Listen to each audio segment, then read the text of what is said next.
Big पौरुष motion pictures में आपका एक बार फिर से स्वागत है। पिछले अध्याय में हमने चर्चा की थी कि सेल्समैन क्यों बने, और आज का विषय है कि उत्पादक क्यों बने। सेल्समैन क्यों बने और उत्पादक क्यों बने, इनमें अंतर है। आज हम उसी पर चर्चा करेंगे।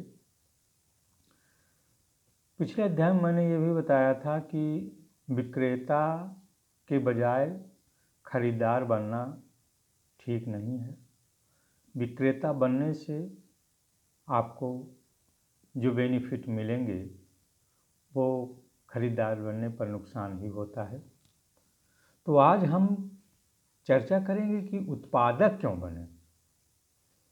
उत्पादक माने मैन्युफैक्चरर, प्रोड्यूसर। दरअसल दुनिया में तीन तरह के लोग हैं। एक तो है खरीदार, जिसमें हम आप सबका आते हैं। दूसरे हैं विक्रेता और तीसरे हैं उत्पादक। उत्पादक यानी मैन्युफैक्चरर, जो सामान तैयार करते हैं। तो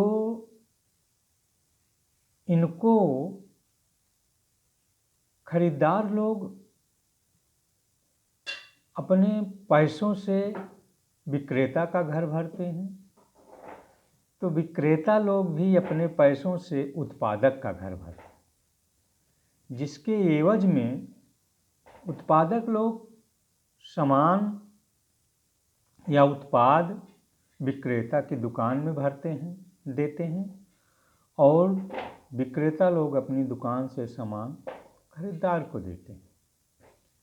इसी तरह जैसे खरीदार हैं, कम पैसे में अधिक सामान चाहते हैं, उसी तरह विक्रेता भी उत्पादक से कम पैसे में अधिक सामान चाहते हैं। लेकिन उत्पादक जो है वो अधिक पैसे में कम सामान देता है विक्रेता को, और ठीक वही हाल विक्रेता भी अधिक पैसे लेकर कम सामान देता है खरीदार को। तीसरी चीज है कि खरीदार का घर सामान से भर जाता है और विक्रेता का घर पैसे और सामान दोनों से भर जाता है, जबकि उत्पादक का घर पैसे से भर जाता है। खरीदार लोग पैसा कमाते जरूर हैं, लेकिन उसका महत्व नहीं जानते। पैसे का महत्व कौन जानता है? विक्रेता लोग जानते हैं, क्योंकि वो पैसा कमाते नहीं हैं, पैसा बनाते हैं। और सबसे ज़्यादा पैसे का महत्व उत्पादक जानता है, क्योंकि वो पैसा छापता है। खरीदार के सामानों की कीमत दिनों दिन घटती जाती है, और एक समय ऐसा आता है कि वह कबाड़ हो जाती है, जबकि विक्रेता के सामान की कीमत स्थिर रहती है। वो जो जितने में लाता है, अपना मुनाफा लेकर, अपना फायदा लेकर के ही खरीदार को बेचता है, जबकि उत्पादक के सामानों की कीमत बढ़ती जाती है। जैसे जैसे उसका प्रचार होता गया, लोग उसके ग्राहक बनते गए, वैसे वैसे वो अपने सामान की कीमत बढ़ाता जाता। उत्पादक अपने सामान को जैसे ही तैयार करता है, वो किसी डीलर को सौंप देता है। डीलर किसी डिस्ट्रीब्यूटर को सौंप देता है। डिस्ट्रीब्यूटर किसी एजेंट को सौंप देता है। एजेंट किसी थोक विक्रेता को सौंप देता है। थोक विक्रेता किसी फुटकर विक्रेता को सौंप देता है, और फुटकर विक्रेता भी कभी कभी फेरीकर्ता को सौंप देता है। ये इतने लोग, डीलर से लेके डिस्ट्रीब्यूटर, एजेंट, थोक विक्रेता, फुटकर विक्रेता, फेरीकर्ता, ये सब विक्रेता की श्रेणी में आते हैं।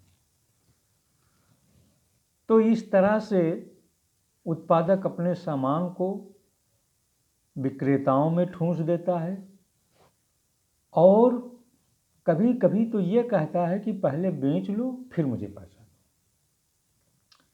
मेरी राय तो यह है कि आप सीधे उत्पादक बने, परंतु समस्या यह है कि यदि आप सीधे तौर पर उत्पादक बन जाएंगे तो टिक नहीं पाएंगे।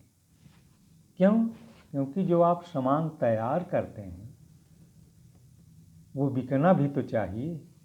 अगर बिकने का तजुर्बा नहीं है तो सामान बनाकर ही आप क्या करेंगे?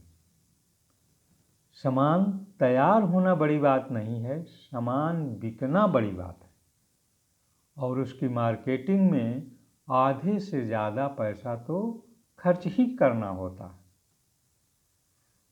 तो क्यों ना शुरुआत विक्रेता बनने से की जाए। उत्पादक बनने की बजाय मैं समझता हूँ विक्रेता बनिए, लेकिन आपका उद्देश्य यह होना चाहिए कि हम उत्पादक बने, तभी आपका सामान पैसों से भर पाएगा, अन्यथा आप गरीब ही रहेंगे और गरीब ही नहीं बेरोजगार भी रहेंगे। और तीसरा, आपके पास कोई काम नहीं होगा।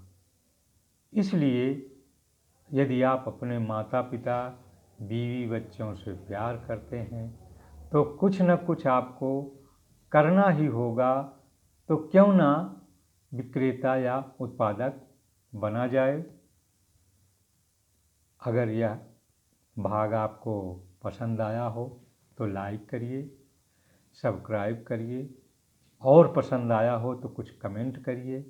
और अगर ये आपको लगे कि ये दूसरों को भी जानने की आवश्यकता है तो कमेंट शेयर करिए। धन्यवाद।